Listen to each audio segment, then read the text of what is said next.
Hello बच्चों। तो आज के इस वीडियो में हम लोग जानेंगे नियरेस्ट 10, नियरेस्ट 100 और नियरेस्ट 1000 के बारे में, और इससे रिलेटेड हम लोग क्वेश्चन भी करेंगे। सबसे पहले इसका कॉन्सेप्ट को जानते हैं कि नियरेस्ट 10 आखिर होता क्या है, फिर नियरेस्ट 1000 आखिर होता क्या है, फिर नियरेस्ट 100 होता क्या है। इसके बाद उससे रिलेटेड हम लोग क्वेश्चन जानेंगे कि एस्टिमेटेड सम कैसे निकालते हैं नियरेस्ट 10 का, एस्टिमेटेड डिफरेंस कैसे निकालते हैं नियरेस्ट 10, 100 और 1000 का। तो आइए सबसे पहले हम लोग जानते हैं नियरेस्ट 10 के बारे में कि नियरेस्ट 10 होता क्या है। तो सबसे पहले हम लोग जानते हैं कोई भी एक नंबर लेते हैं, 2 डिजिट का नंबर लिए 25, ठीक है, या फिर हम लोग ले लेते हैं एक नंबर 22। तो ये नियरेस्ट 10 इसका मतलब इसका नियरेस्ट 10 चाहे तो 20 होगा चाहे तो 30 होगा। इसके सबसे पहले हम लोग जानते हैं कि ये नियरेस्ट 10 चाहे 20 होगा चाहे 30, दोनों में कौन सा होगा, 20 होगा या 30 होगा। तो हम लोग नियरेस्ट 10 जानने के लिए सबसे पहले क्या करते हैं, वंस प्लेस में जो डिजिट होता है उसको देखते हैं। वंस प्लेस में अधिक डिजिट 5 से ज्यादा रहेगा, 5 से अधिक ज्यादा रहेगा तो उसका नियरेस्ट 10 क्या हो जाएगा, उसके आगे वाला मींस टेंस में जाएगा, मींस 30 40 इस तरह में जाएगा। जैसे 22 है तो इसका 22 है, जैसे यहाँ पे सपोज मान लेते हैं 27 रहता है, 27 रहता है, 5 से ज्यादा है तो ये क्या रहता है, इसका नियरेस्ट 10 कितना हो जाता है, 30 हो जाता है।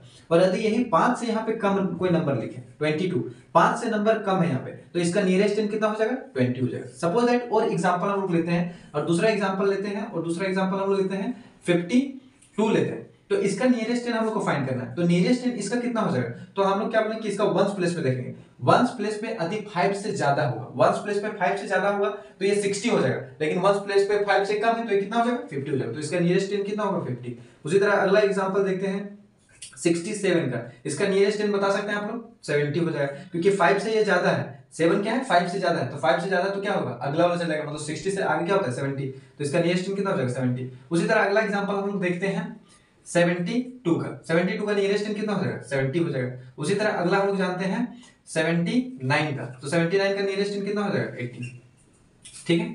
उसी तरह अधिक कोई नंबर 5 एग्जैक्ट 5 रहेगा, यदि एक नंबर एग्जैक्ट 65 है तो इसका नियरेस्ट 10 क्या करना है, तो इसका नियरेस्ट 10 बहुत सिंपल है, क्या करना है 65 जब भी रहेगा तो उसका आगे वाला राउंड ऑफ कर देना, उसको आगे मतलब 60 के आगे क्या होता है 70, तो इसको राउंड ऑफ करके लिख देना है 70, इसका नियरेस्ट 10 क्या हो जाएगा 70। उसी तरह यदि 55 लिख देते हैं, 55 इसका नियरेस्ट 10 पूछता है तो इसका नियरेस्ट 10 क्या हो जाएगा, सीधा 60 हो जाएगा। तो ये होता है नियरेस्ट 10। अब इससे रिलेटेड हम लोग क्या जानते हैं, कुछ क्वेश्चन जानते हैं, इन क्वेश्चन को सॉल्व करते हैं। पहला क्वेश्चन क्या बोला है, क्वेश्चन दिया हुआ है कि find the actual sum and the estimated sum to the nearest 10। क्या बोला है, नियरेस्ट 10 का यूज करके क्या करना है, पहले एक्चुअल सम फाइंड करना है फिर एस्टिमेटेड सम फाइंड करना है। तो एक्चुअल सम हम लोग कैसे फाइंड करते हैं, एक्चुअल सम करने का मतलब है कि जो जैसा है उसको वैसे ही जोड़ देना है। एक्चुअल सम यदि पहला क्वेश्चन का हम निकालेंगे तो सबसे पहले लिखेंगे एक्चुअल सम, ठीक है, एक्चुअल सम। तो एक्चुअल सम क्या करना है, उसको जोड़ देना है, 65 प्लस 72 ऐसे जोड़ देंगे, तो 5 और 2 7 और 6 7 13 137, इसका एक्चुअल सम कितना हो जाएगा, 137 हो जाएगा। मींस जैसे है वैसे उसको जोड़ देना है। हमको सबसे ज्यादा प्रॉब्लम हो किससे, एस्टिमेटेड सम निकालने में। अब एस्टिमेटेड सम, ठीक है, जो क्वेश्चन दिया हुआ है उसको लिख लेते हैं, क्या लिख लेते हैं 65 प्लस 72। अब इसको राउंड ऑफ करना है, नियरेस्ट 10 में राउंड ऑफ करना है, तो 65 का हम नियरेस्ट 10 राउंड ऑफ करने बताएंगे। 65 का क्या होगा, यदि यहाँ पे 5 या 5 से ज्यादा रहेगा तो क्या करना, आगे बढ़ा देना, मतलब इसका नियरेस्ट 10 कितना हो जाएगा, 70 हो जाएगा। प्लस 72 का नियरेस्ट 10 कितना हो जाएगा, यदि यहाँ 5 या 5 से कम रहेगा तो क्या हो जाएगा, ये 70 हो जाएगा, कितना हो जाएगा 70। तो 70 और 70 को ऐड कर देंगे तो कितना होगा 140, मींस इसका जो एस्टिमेटेड सम होगा वो कितना होगा 70 प्लस 70 140, मींस मेरा पहला क्वेश्चन सॉल्व हो गया। अब आई 97 प्लस 32 का कैसे निकालेंगे, इसको जैसे वैसे जोड़ देंगे, क्या होगा 97 प्लस 32, तो 7 और 2 9 और 9 3 12 129 आएगा, तो इसका एक्चुअल सम कितना होगा 129 हो जाएगा आंसर। अब हम लोग को निकालना है, क्या निकालना है अब हम लोग को निकालना है आपका एस्टिमेटेड सम निकालना है, एस्टिमेटेड सम। एस्टिमेटेड सम हम लोग कैसे निकालेंगे, तो एस्टिमेटेड सम निकालने के लिए क्या करेंगे, हम लोग 97 प्लस 32 का एस्टिमेट करेंगे, मींस नियरेस्ट 10 मिल जाएंगे। तो 97 का नियरेस्ट 10 क्या हो जाएगा, ये देखिए 5 से ज्यादा है 7 तो क्या हो जाएगा 100 हो जाएगा, प्लस 32 यहाँ क्या है 5 से कम है तो क्या हो जाएगा 30 हो जाएगा, तो इसका जो एस्टिमेटेड सम हो जाएगा वो कितना हो जाएगा 130 हो जाएगा। इस तरह हम लोग फाइंड करते हैं नियरेस्ट 10 का एस्टिमेटेड सम और एक्चुअल सम। अब हम लोग कुछ एग्जांपल जानते हैं एस्टिमेटेड डिफरेंस के बारे में, कि अब हम लोग घटाएंगे कैसे। एस्टिमेटेड सम मतलब होता है जोड़, तो जोड़ के बारे में सीख लिए। अब डिफरेंस के बारे में जानते हैं। एक्चुअल डिफरेंस में क्या है, एक्चुअल डिफरेंस में जैसे माइनस होगा वैसे डिफरेंस कर देंगे उसका। तो एक्चुअल डिफरेंस में सीधा कुछ नहीं है, एक्चुअल मींस होता है कि सीधा जैसे दिया हुआ है वैसे उसको माइनस कर देना है। एक्चुअल डिफरेंस में क्या हो जाएगा, माइनस हो जाएगा। सर 52 है, अब 32 को माइनस कर देना है, 0 और 5 में 3 गया तो 2, इसका एक्चुअल डिफरेंस कितना आ जाएगा 20 आंसर। हम लोग को निकालना है एस्टिमेटेड डिफरेंस। एस्टिमेटेड डिफरेंस को 52 माइनस 32। अब देखिए इसको राउंड ऑफ करेंगे। 52 हम क्या बोले थे कि यहाँ 5 से ज्यादा रहेगा तो ये 60 होगा, लेकिन 5 से कम है तो इसका क्या होगा एस्टिमेटेड 50 होगा, माइनस ये 32 है तो इसका एस्टिमेटेड नियरेस्ट एंड क्या हो जाएगा 30 हो जाएगा। तो 50 में से 30 घटाएंगे तो इसका नियरेस्ट एंड क्या हो जाएगा, या फिर एस्टिमेटेड डिफरेंस क्या हो जाएगा, इसका एस्टिमेटेड डिफरेंस हो जाएगा 20। ये हो गया आंसर आपका। उसी तरह देखिए 6 माइनस 53 का एक्चुअल डिफरेंस निकाल लेते हैं। तो एक्चुअल डिफरेंस हम लोग कैसे निकालेंगे, एक्चुअल डिफरेंस में क्या है सीधा घटा देना है, कुछ करना आपको है नहीं। तो 86 माइनस 53 को घटा देना है, 86 माइनस 53 को माइनस कर देना है। 6 में से 3 गया तो 3, 8 में से 5 गया तो 3, ये कितना हो गया 33। ये हो गया आपका एक्चुअल डिफरेंस। अब हम लोग को निकालना है एस्टिमेटेड डिफरेंस। देखिए एस्टिमेटेड डिफरेंस निकालने में क्या होता है सो देखिए आप लोग एस्टिमेटेड डिफरेंस, ठीक है। एस्टिमेटेड डिफरेंस को क्या करना है 86 माइनस 53, इसको सबसे पहले राउंड ऑफ करना है। 86 का नियरेस्ट एंड फाइंड करेंगे तो क्या हो जाएगा ये 90 हो जाएगा, माइनस 53 का नियरेस्ट एंड फाइंड करेंगे तो क्या हो जाएगा ये 50 हो जाएगा। 90 में से 50 माइनस करेंगे तो क्या आ जाएगा इसका नियरेस्ट एंड या एस्टिमेटेड डिफरेंस, इसका आ जाएगा 40 आंसर आप सबका। अब हम लोग प्रोडक्ट और डिवीजन के बारे में जान लेते हैं। इसके बाद हम लोग जानेंगे नियरेस्ट 100 के बारे में। एक्चुअल प्रोडक्ट और एस्टिमेटेड प्रोडक्ट फाइंड करेंगे। तो एक्चुअल प्रोडक्ट और एस्टिमेटेड प्रोडक्ट फाइंड करने के लिए हम लोग क्या करना पड़ेगा, एक्चुअल प्रोडक्ट फाइंड करने के लिए ज्यादा कुछ नहीं करना होगा, आप लोग को सिंपली मल्टीप्लाई कर देना होगा। जो क्वेश्चन दिया हुआ है उसको मल्टीप्लाई कर देना है। 57 को मल्टीप्लाई कर देना है 35 से, तो इसको मल्टीप्लाई कर देंगे।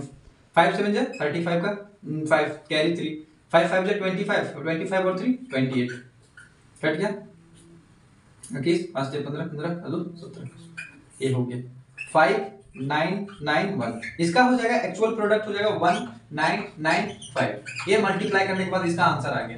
अब हम लोग को फाइंड करना है एस्टिमेटेड प्रोडक्ट कि एस्टिमेटेड प्रोडक्ट हम लोग कैसे फाइंड करेंगे। तो उसको सबसे पहले राउंड ऑफ करेंगे, इसके बाद उसको मल्टीप्लाई कर देंगे, तो हम लोग फाइंड कर लेंगे एस्टिमेटेड प्रोडक्ट। तो एस्टिमेटेड प्रोडक्ट, देखिए एस्टिमेटेड प्रोडक्ट हम लोग कैसे फाइंड करेंगे। तो एस्टिमेटेड प्रोडक्ट फाइंड करने के लिए क्या करेंगे 57 है मल्टीप्लाई करेंगे 35 से, और इसको सबसे पहले हम लोग एस्टिमेट करेंगे। तो 57 का एस्टिमेटेड यदि हम निकालेंगे राउंड ऑफ करेंगे तो कितना हो जाएगा ये 60 हो जाएगा।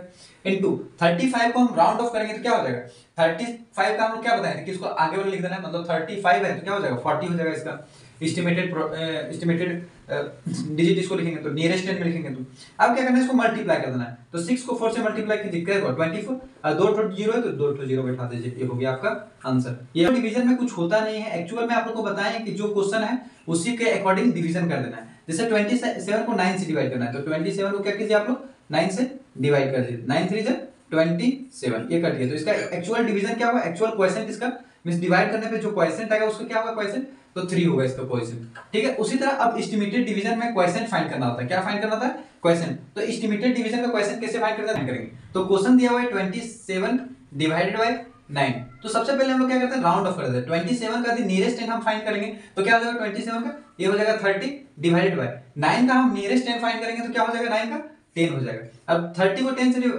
डिवाइड दे देना है, तो 30 को 10 से डिवाइड करेंगे तो इसका क्वोशिएंट कितना आ जाएगा 3 आ जाएगा। तो इस तरह हम लोग फाइंड करते हैं एस्टिमेटेड क्वोशिएंट। एक क्वेश्चन और देख लेते हैं एस्टिमेटेड क्वेश्चन पर। क्वेश्चन हम एक्चुअल क्वोशिएंट नहीं निकालेंगे, एक्चुअल डिवीजन नहीं करेंगे, आप लोग एक्चुअल डिवीजन करके निकाल लीजिएगा। हम लोग निकालते हैं एस्टिमेटेड क्वोशिएंट निकालते हैं। क्या निकालते हैं एस्टिमेटेड क्वोशिएंट निकालते हैं, ठीक है।